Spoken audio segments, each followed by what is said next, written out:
Bueno, ahora sí, muchachos, vamos a empezar, ¿no? ¿Se acuerdan que ya hablamos de las fases del ciclo celular?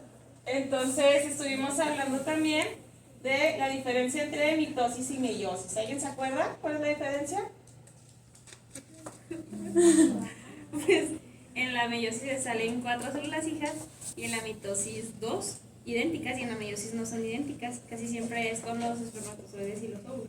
Exacto, ¿no? Y en la mitosis tenemos 2 células diploides idénticas. No olvido.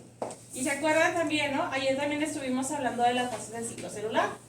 ¿Se acuerdan en qué consistía la fase G1? ¿Saben que estuvimos hablando de ella? Crecimiento. El crecimiento, ¿no? Muy bien. Entonces, principalmente, muchachos, las fases, bueno, en estas fases del ciclo celular, la fase G1 es donde la célula crece, entonces alcanza su mayor tamaño. Para que la célula pase de la fase G1 a la fase S, teníamos algunos puntos de restricción. Entonces, estos puntos de restricción, pues eran proteínas, ¿no? ¿Se acuerdan que estábamos hablando de estos puntos de chequeo?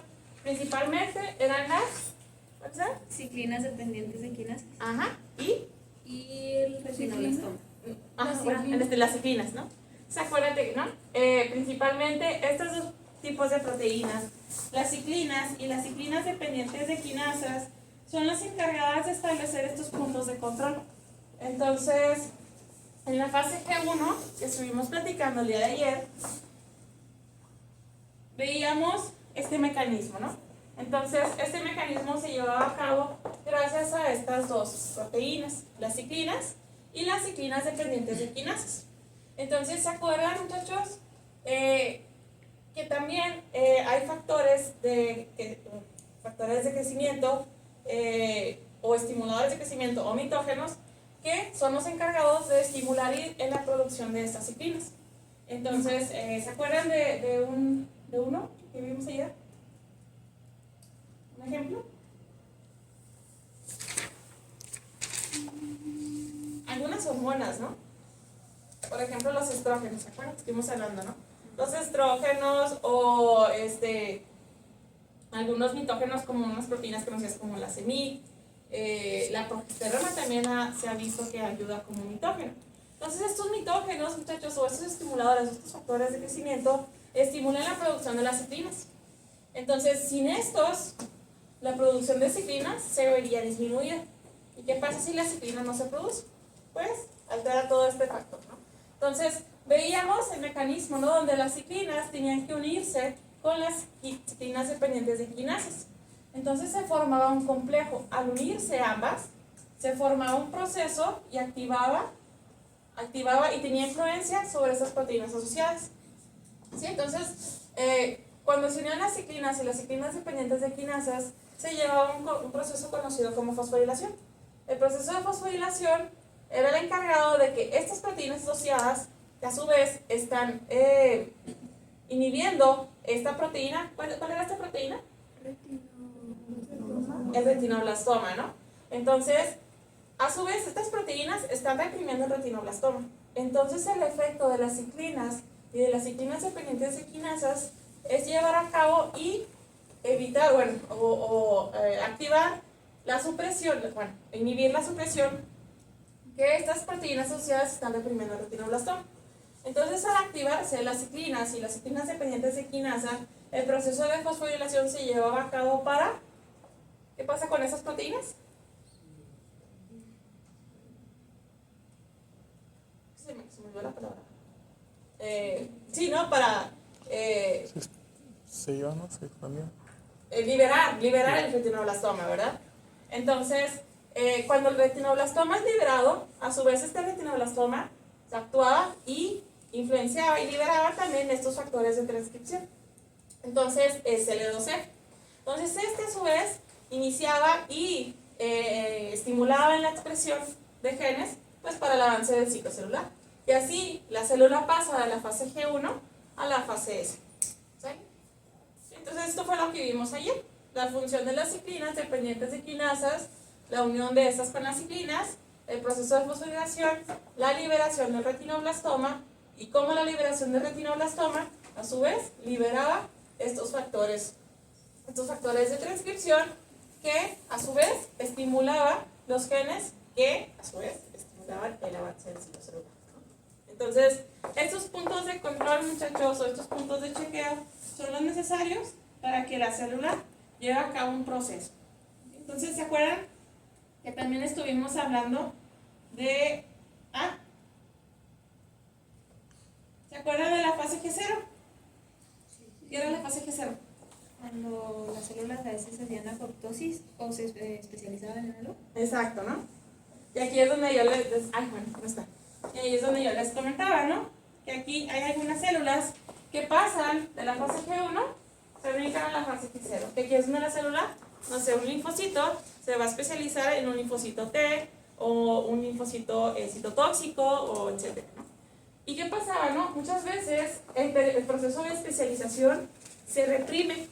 Entonces, allí se queda la célula. Entonces, ni se regresa, ni se especializa. Entonces, aquí la misma célula programaba su muerte celular, ¿no? Que era la apoptosis.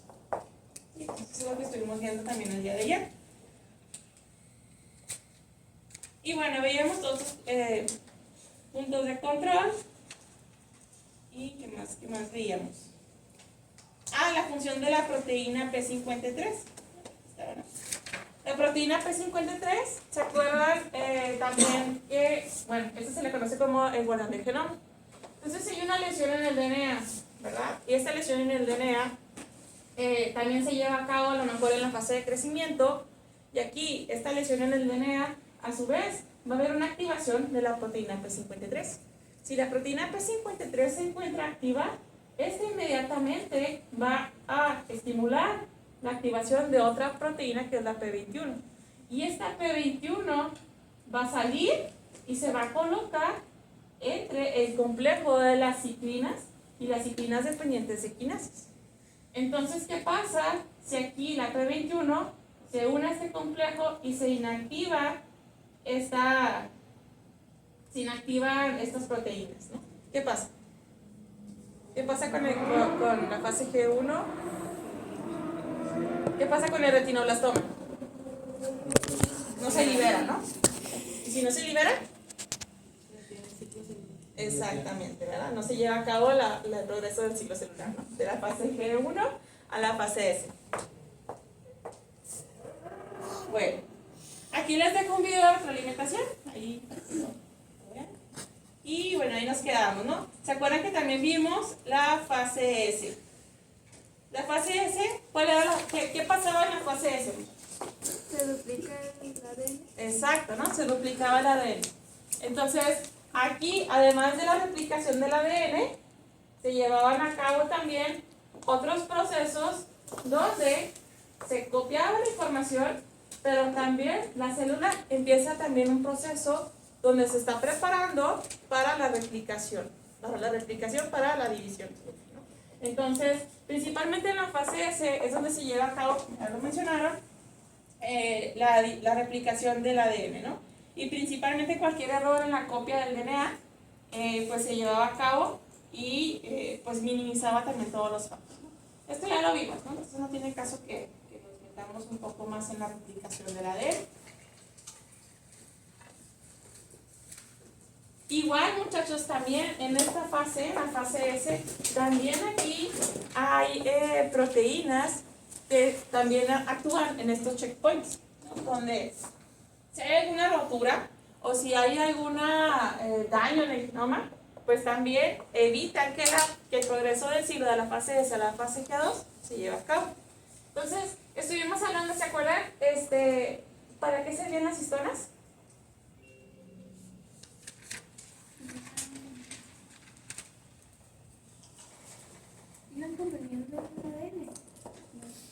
No, acuérdense que eran las proteínas.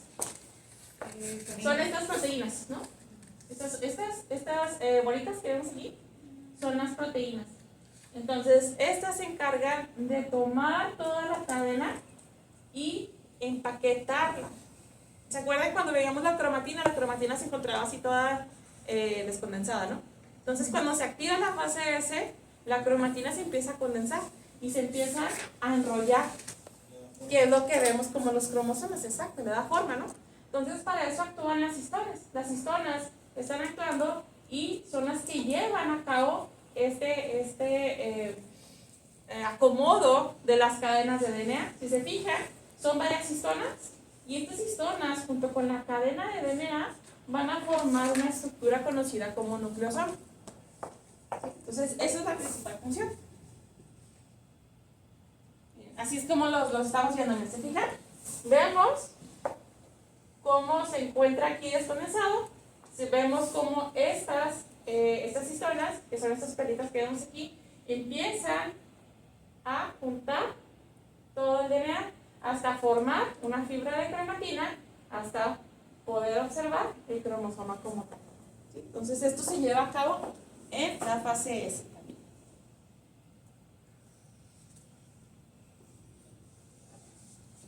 Y veíamos también los puntos de control, ¿no? Que son los puntos de verificación. También tenemos un complejo que se basa en las ciclinas y las ciclinas dependientes de quinasas. Aquí estamos hablando de las ciclinas B con las ciclinas dependientes de quinasa 1. Entonces, aquí muchos son puntos de control para asegurar que el genoma se haya duplicado con éxito. Sin embargo, ¿verdad? Estas ciclinas y estas ciclinas dependientes de quinasas, al formar el complejo, están hablando que no hay daños en el genoma. Entonces, ahora sí, el proceso de la fase S pasa a la fase G2. ¿Sí? Hay otros puntos de control, ¿verdad? Y esto es que detectan roturas. Y estas roturas se pueden reparar. Hay proteínas, aquí las tenemos más adelante, son proteínas que se establecen para poder corregir todas las roturas en la cadena del DNA, ¿no? Que son estas. Entonces, si no se llevan a cabo esta reparación y si es mucho el daño en el genoma, la célula simplemente no pasa de la fase S a la fase G2. ¿Qué quiere decir? Que entonces el complejo de estas ciclinas con estas quinasas no se lleva a cabo y la célula no avanza su ciclo.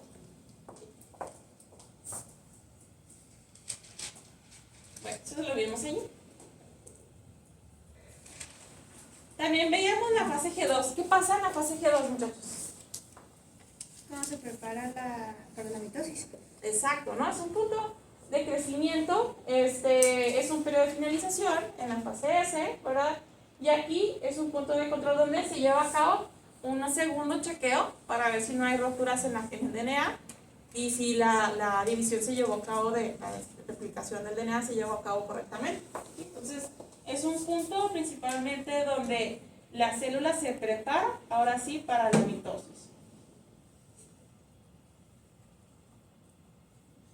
¿Sí? Entonces, también este límite, muchachos, entre la fase G2 y la fase M, está mediado también por las quinasas.